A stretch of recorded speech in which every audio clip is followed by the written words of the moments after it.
अस्सलाम वालेकुम स्टूडेंट्स। उम्मीद है आप सब लोग बखैर वाफियत से होंगे। आज हमारा जो टॉपिक है नेक्स्ट लेक्चर में वो है एस्केप सीक्वेंस, जो आपकी बुक में चैप्टर नंबर 2.1.6 हेडिंग पे मौजूद है। ये आपका टॉपिक है एस्केप सीक्वेंस। तो चलिए अपने लेक्चर का आगाज़ करते हैं कि ये एस्केप सीक्वेंस क्या होता है, प्रोग्रामिंग में हम इसे कहाँ पे इस्तेमाल करते हैं और इसका मकसद क्या होता है। सबसे पहले हमें कुछ चीज़ों का ख्याल रखना है कि एस्केप सीक्वेंस जो हमारा होता है नंबर 1 पॉइंट पे, वो हमेशा प्रिंट एफ फंक्शन के अंदर इस्तेमाल होता है। हम इसे प्रिंट एफ से बाहर इस्तेमाल नहीं करेंगे। और प्रिंट एफ के अंदर भी ये सिर्फ और सिर्फ इस डबल कोटेशन के अंदर इस्तेमाल होता है जहाँ पे आम रूटीन में हम अपना कोई मैसेज डिस्प्ले करने के लिए कोई मैसेज लिखते होते हैं। जैसे मिसाल के तौर पे मैं यहाँ पे पाकिस्तान जिंदाबाद लिखता हूँ, तो इसके दरमियान इन डबल कोटेशन के दरमियान मैं अपना एस्केप सीक्वेंस इस्तेमाल कर सकता हूँ। अच्छा, इसका मकसद ये होता है यूज़ करने का कि ये हमारे जो प्रिंट एफ की नॉर्मल वर्किंग है, हम जब इसे स्क्रीन पे एग्जीक्यूट कंपाइल करेंगे, अपने कंपाइलर में एग्जीक्यूट करेंगे, तो ये स्क्रीन पे हमें सिंपल ये मैसेज नजर आएगा पाकिस्तान जिंदाबाद। ये इसकी नॉर्मल रूटीन वर्किंग है। अगर मैं इसको चेंज करना चाहता हूँ और अपनी मर्जी का डिजायर्ड रिजल्ट लेना चाहता हूँ, जैसे मिसाल के तौर पे मैं पाकिस्तान जिंदाबाद को डबल कोटेशन के अंदर लिखना चाहता हूँ। जैसे किसी की कोई कॉल होता है, किसी का सेइंग होती है, तो वो डबल कोटेशन में या सिंगल कोटेशन में बंद होती है। तो उसके लिए मैं क्या करूंगा, वो एस्केप सीक्वेंस के तहत होगा। इसके बाद इसी तरह अगर मैं स्क्रीन पे कोई अलर्ट साउंड जारी करना चाहता हूं, तो उसके लिए भी एस्केप सीक्वेंस इस्तेमाल होता है।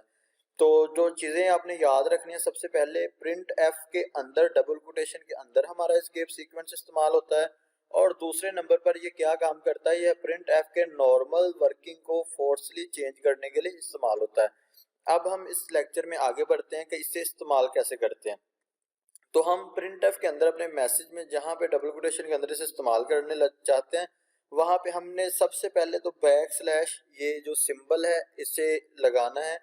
इसके बाद ये जो एस्केप सीक्वेंस है दो हिस्सों पर मुश्तमिल होता है। पहला हिस्सा ये बैक स्लैश होता है। बैक स्लैश मस्ट है हर केस में, हर एस्केप सीक्वेंस में बैक स्लैश लाजमी आनी है। इसके बाद जो इसका नेक्स्ट पार्ट है वो वेरी करता है, चेंज है। जो फंक्शन हम परफॉर्म करना चाहेंगे उस फंक्शन के ऊपर डिपेंड करता है कि यहाँ पे क्या आएगा। मिसाल के तौर पे अगर मैं बैक स्पेस देना चाहता हूँ कि जहाँ पे से यूज करूँ, पीछे वाला एक वर्ड एक करेक्टर डिलीट हो जाए, तो मैं बी इस यूज करूंगा। अगर मैं स्क्रीन पे एक अलर्ट साउंड जारी करना चाहता हूँ तो मैं ए यूज करूंगा। अगर मैं चाहता हूँ कि मेरा नेक्स्ट जो आउटपुट है वो नेक्स्ट लाइन पे नजर आए, तो उसके लिए मैं बैक स्लैश एन यूज करूंगा। इसी तरह हर एक के लिए जो नॉर्मल वर्किंग को चेंज हमने करना है, ये उसकी फंक्शनैलिटी पे डिपेंड करता है कि हम बैक स्लैश पे कैसे यूज करेंगे। तो यहाँ पे हमारे पास कुछ प्रैक्टिकल्स हैं, पहले हम अपनी बुक से देख लेते हैं, फिर हम आगे से यूज करते हैं। तो आपकी बुक में बताया गया escape sequence are used in print f function inside the double quotation. ये डबल कोटेशन के अंदर इस्तेमाल होता है। ये फोर्स करते हैं प्रिंट एफ को कि वो अपने नॉर्मल बिहेवियर को चेंज करे और आउटपुट को नॉर्मल बिहेवियर के अलावा शो करे। मिसाल दी गई है कि जब अगर हम अपने नाम को अली को डबल कोटेशन में लिखना चाहते हैं तो हम ऐसे लिखेंगे। हम इन सब का प्रैक्टिकल डिमॉन्स्ट्रेशन करेंगे। इसके बाद फॉर्मेशन है एस्केप सीक्वेंस की कि ये कैसे बनता है। तो इसमें हमें सबसे पहले बैक स्लैश को इस्तेमाल करना पड़ता है। बैक स्लैश के बाद आगे हम हमारे पास एक और होता है करैक्टर, जिसे हम यूज करते हुए अपने डिजायर्ड फंक्शनैलिटी को अचीव करते हैं। तो यहाँ पे हमें कुछ फंक्शंस बताए गए हैं। सबसे पहले सिंगल कोटेशन बताया गया है कि अगर हम कोई नाम डबल कोटेशन की बजाय सिंगल कोटेशन में यूज करना चाहें तो उसके लिए हम ये इस्तेमाल करेंगे।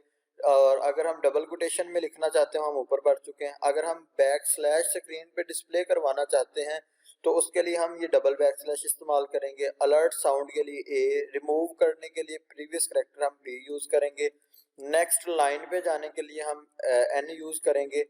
और इसके बाद नेक्स्ट हमें एक इम्पोर्टेंट नोट, एक टैब भी है। टैब का मतलब होता है आर्ट स्पेसिस।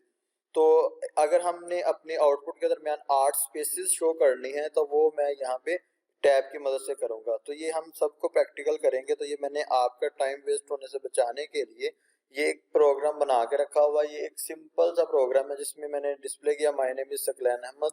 मैं इसे चेंज करता हूँ और यहाँ पे मैसेज देता हूँ पाकिस्तान जिंदाबाद।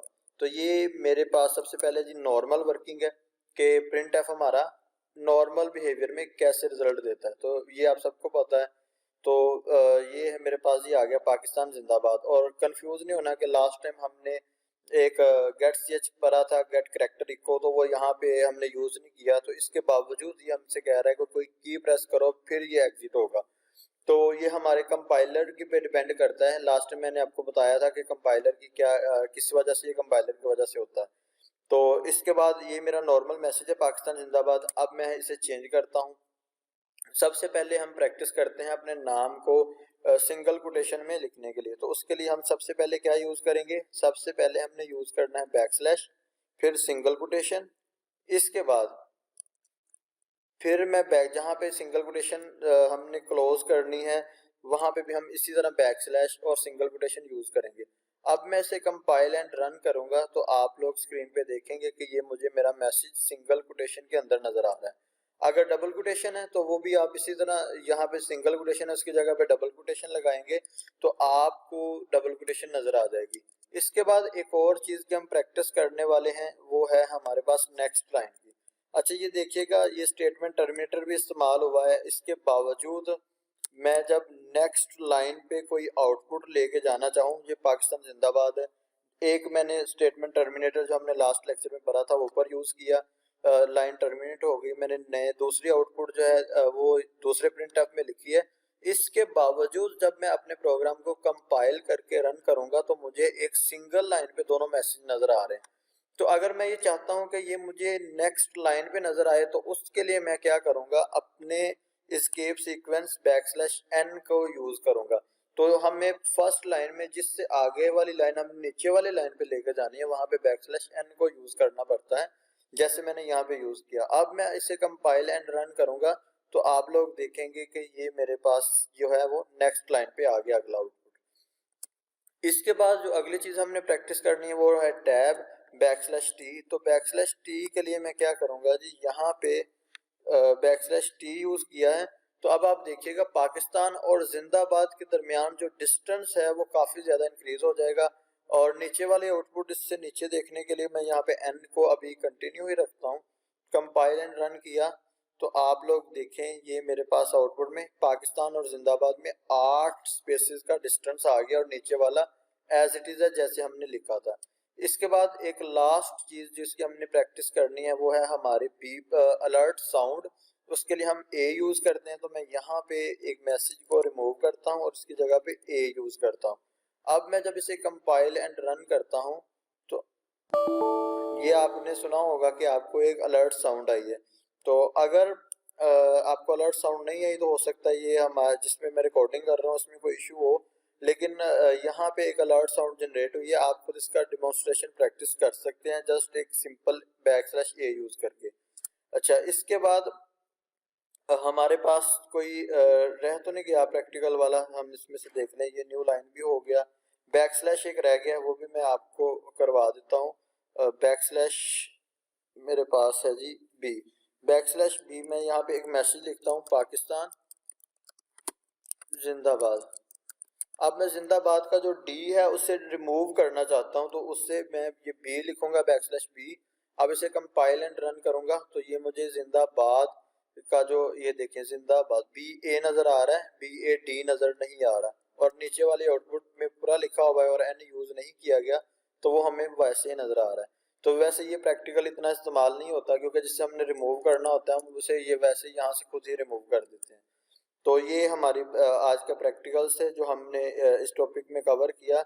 इसके बाद एक इम्पोर्टेंट नोट है, उस नोट में हमें बताया गया है कि in the absence of an escape sequence even if we have multiple printf statements their output display on single line. ये भी हमने प्रैक्टिकल कर लिया था कि अगर हम एस्केप टर्मिनेटर को यूज भी करें, स्टेटमेंट टर्मिनेट भी करवाएं और इसके बावजूद हम दो प्रिंटफ लिखेंगे तो उनका आउटपुट हमें एक ही लाइन पे नजर आएगा, दो अलग-अलग लाइनों पे नजर नहीं आएगा। तो ये हमारे पास जी एक बताया गया था स्केच। इसके बाद ये एक एग्जांपल दी गई है तो ये एग्जांपल हम कर लेते हैं कि एक ही प्रिंटफ के अंदर हम मल्टीपल चीजें जो है वो यूज करने वाले हैं। तो वह हम कैसे करेंगे। तो मैं इसके लिए लिखूंगा सबसे पहले नेम, फिर \t, ताकि मुझे जो इसका रिजल्ट है वो थोड़ा सा आगे नजर आए। नेम के आगे मैं अपना नाम लिख देता हूँ और इसके बाद मैं यूज करता हूँ \n, ताकि नेक्स्ट जो है वो आउटपुट मुझे नीचे वाली लाइन पे नजर आए। नेम के बाद मैं लिखने लगा हूँ जी फादर नेम। तो फादर नेम के बाद मैं क्या यूज करूंगा जी, फादर नेम के बाद सेमीकोलन, इसके बाद फिर \t, ताकि इसका जो आंसर है वो भी मुझे 8 स्पेसेस के बाद नजर आए। तो मैं यहाँ पे फादर नेम लिखने के बाद बस दो ही चीजें हम इसका प्रैक्टिकल कर लेते हैं। इसे कंपाइल एंड रन करूंगा तो आप लोग देखें आउटपुट में, तो पाकिस्तान जिंदाबाद का मैसेज अभी नीचे लिखा हुआ है, चूंकि वो वैसे नजर आ रहा है तो उसे मैं रिमूव कर देता हूँ।